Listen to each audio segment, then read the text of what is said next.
आप सभी सुनने वालों को मेरा नमस्कार हो। इससे पहले मैंने आपको पुराने नियम की खोज करके नई खोज करके आपको बताया था कि कुंडली को देखने के सटीक तरीके क्या होते हैं। इससे पहले मैंने आपको कुंडली के 12 भावों में से 7 भावों के बारे में बतला दिया था। आज मैं आपको अष्टम भाव के बारे में बता रहा हूँ। मैं जो भी कुंडली का फलादेश करता हूँ उसमें आपने ग्रहों का बल का आंकलन करना है। ग्रह की स्थिति क्या है और बलवान है या कमज़ोर है, उसी आधार पर वो ग्रह फल देंगे। और मेन बात मैंने आपको बता ही दी कि मंगल बृहस्पति शनि तीनों ग्रहों को आप ले लेंगे। ज़्यादा ग्रहों में जाने की आपको आवश्यकता ज़रूरत नहीं है।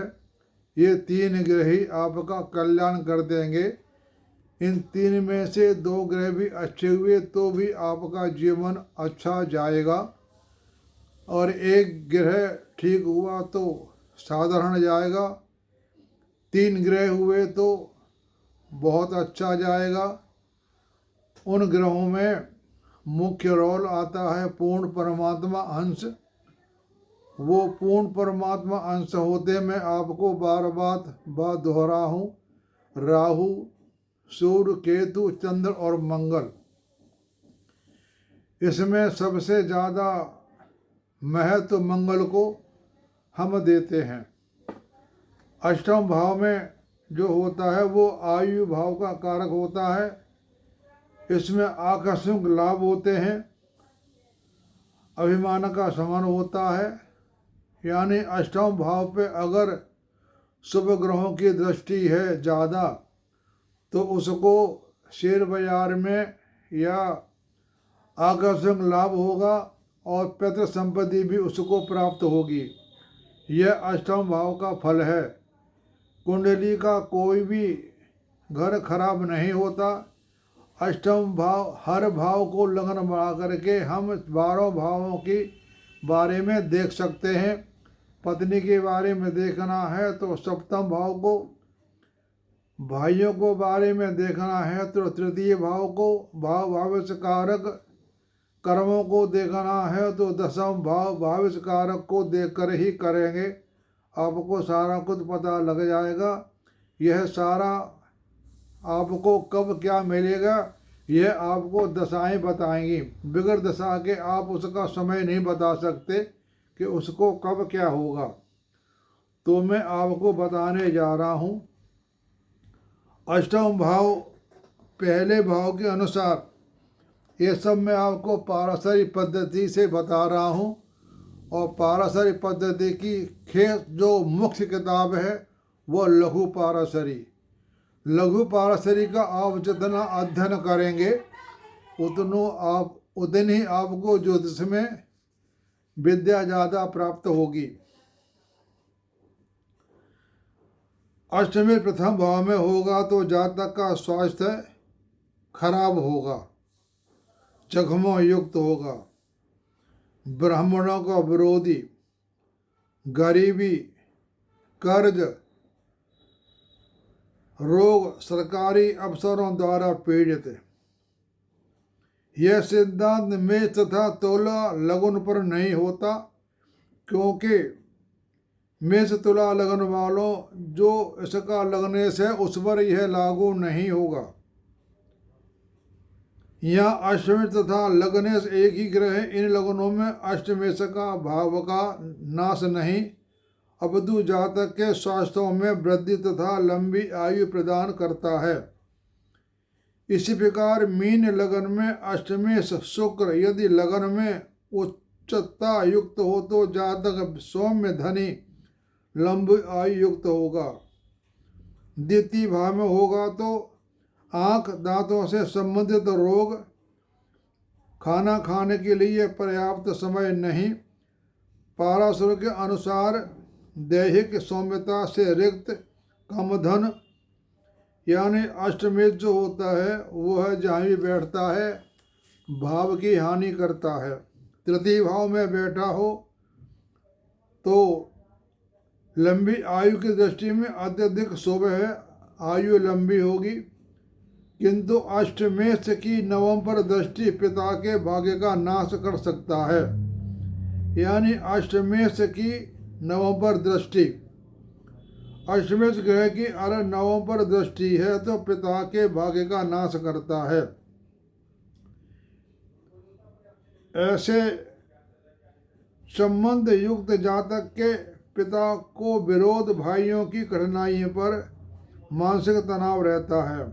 चौथे भाव में बैठा हो तो कठिनाइयाँ, मातृ सुख में कमी, माता का स्वास्थ्य शुभ नहीं होगा, मानसिक स्थिति खराब होगी। और पंचम भाव में बैठा हुआ है तो संतान कम होगी, लंबी आयु युक्त तथा धनी होगा।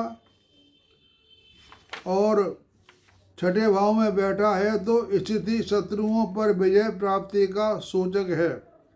छठे भाव में बैठा है तो छठा भाव होता है बीमारी या केस के बारे में, तो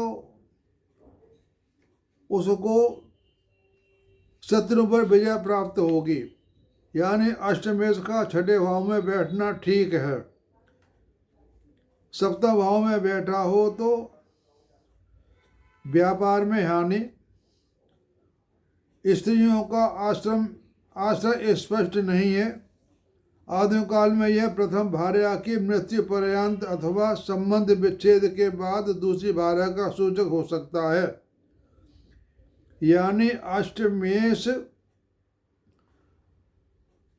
काल, आधुनिक काल में यह प्रथम भार्या की मृत्यु के बाद या संबंध विच्छेद के बाद, तलाक होने के बाद दूसरी भार्या का सूचक हो सकता है। क्योंकि अष्टमेश सप्तम में हो तो इनका निश्चित है कि प्रथम विवाह सुखद नहीं होगा।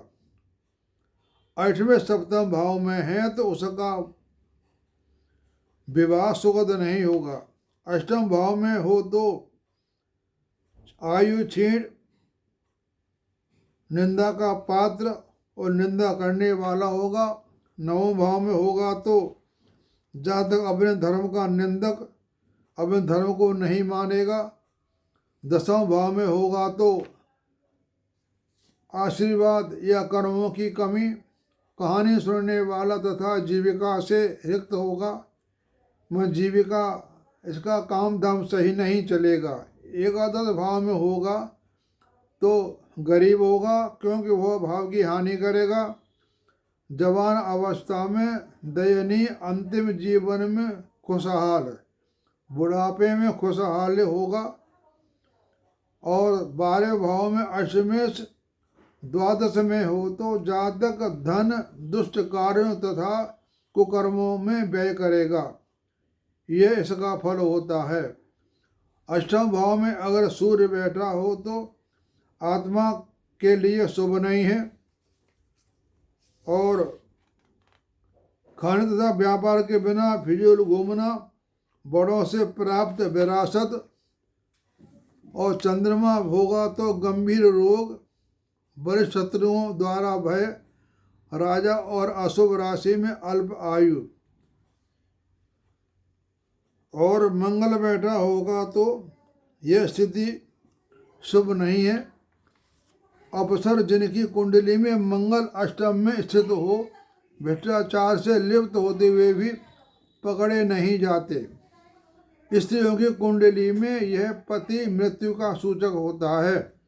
अगर स्त्री की कुंडली में अष्टमेश अष्टम में बैठा हो तो पति या पत्नी का मृत्यु का सूचक होता है।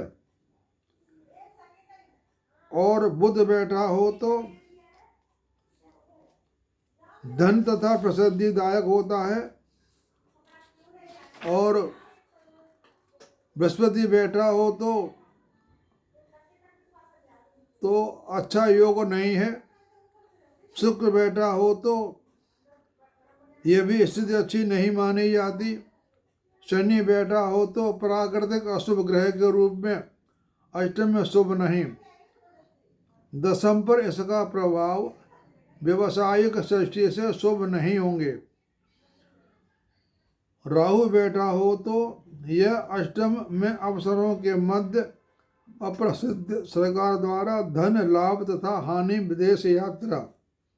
केतु बैठा हो तो यह भी ठीक नहीं है। तो ये मैंने अष्टम भाव के बारे में बता दिया। आगे मैं आपको नवम भाव के बारे में बताऊंगा। तब तक आपका सुनने का धन्यवाद और आप सबको नमस्कार।